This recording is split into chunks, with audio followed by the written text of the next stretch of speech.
I'm standing here this morning in front of the 75th anniversary IOL experience that the ESCRS have put together to show the passage of Harold Ridley's invention through the traumas that he had, how there were successes, but rather more failures than successes. There's some wonderful exhibits.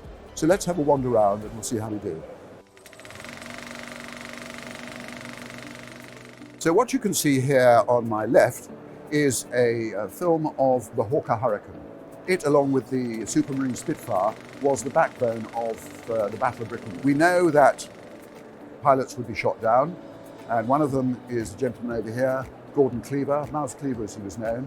He came back from the second mission, and just as he was flying over Winchester, there was a BF-109 Messerschmitt coming out of the sun and bounced him. And one of the 20mm cannon shells shattered the perspex canopy, and he got bits going into both eyes.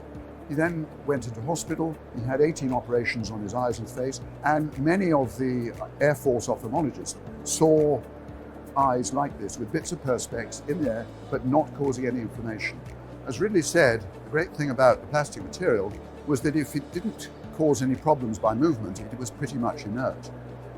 And this is Mouse Cleaver's eye. You can see here this piece of perspex in the cornea, not causing any problems. So what finally was the trigger? It was a medical student, St Thomas's Hospital in London, who was watching Ridley do a cataract extraction. He saw the lens or the nucleus come out, and he said to Mr. Ridley, "So you've taken the lens out, are you going to replace it with another one?"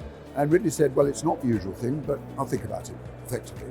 And he realized that he wanted to go forward, who then contacted John Holt at Imperial Chemical Industries, where PMMA had actually been developed in the 30s. And they put together the idea of what they were going to do by way of making a lens. I'm standing behind a perspex case now, which has a very important document in it, which is the operating theatre logbook from St Thomas's Hospital. And if you look at the 29th of November, 1949, you'll see that this lady had an extracapsular procedure on her left eye, and then the 8th of February 1950, she had a left lenticular graft. And this is why we think that probably the first operation was done in 2 stages. I'm now standing in the mock-up of what the operating theatre might well have been like in Ridley's day. The table itself was quite crude. There was obviously no operating microscope. Their anesthesia would be cocaine drops, 4%. That's all. And it really wasn't until some years later that operating microscopes came along, and then people had to change the way they operated. Ridley was wearing this in order to do his surgery. That was his microscope. So really what he was doing demonstrated what a fine, skilled surgeon he was, because this was the only thing he could have to help him. Harold Ridley decided initially that he wanted to keep things secret until he had some reasonable results. Unfortunately, one of his implanted patients went to another ophthalmologist called Ridley, and therefore the cat was well and truly out of the bag. And what this had was the effect on Ridley was to make him have to go public. So he went to the Oxford Ophthalmological Congress, which is a very prestigious congress. In 1951, he brought 2 patients for his colleagues to see. Duke Elder refused point blank to have anything to do with him. And he stormed out of the lecture theatre, followed by his acolytes, followed by an American professor, and then the trouble really got going.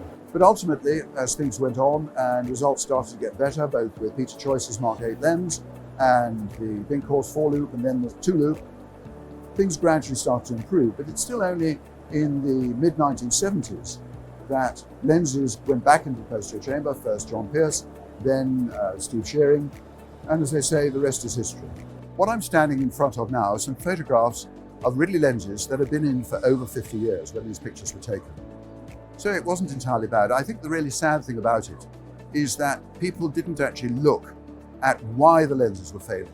They didn't realize or didn't think about it that the reason that the Ridley lenses were not doing as well as they might was simply because they were too heavy and they didn't have any haptics. It took some time before haptics came into to being, another 20 odd years, from the original implantation through all the trials and tribulations, the early successes, further failures, and ultimately a realization that Ridley's invention was here to stay because it was really doing something good. It was recognized that this was a scientific breakthrough. Ridley's greatest achievement, as far as he was concerned, was to be elected to the Royal Society in London. And it is really prestigious. You do not get elected to this unless you've done something special. What I'm standing in front of is further reason for Ridley to be honoured. And the first of these was in Vienna at the ESCRS meeting, where he was given the Grand Medal of Merit. This had never been awarded before, and it was a wonderful occasion. I remember it well. And then, a little bit after this, he was awarded a knighthood. Ridley decided that he wanted to give something back over and above what he did with his patients, and he founded the Ridley Foundation in 1967. His current project is in the high Himalayas in Nepal to train the locals to do cataract surgery. ESCRS have agreed to further funding for the Ridley Foundation. Harold Ridley's legacy and those who came after him that designed the lenses that failed ultimately led to things working. And this continues today. Every time I come to an ESCRS meeting, companies produce new lenses with new optics, trying to, as much as possible, give our patients spectacle independence. I really hope that you realize what the history did and what you can do, and hope that you will be inspired to do something like this from what you see here on my left.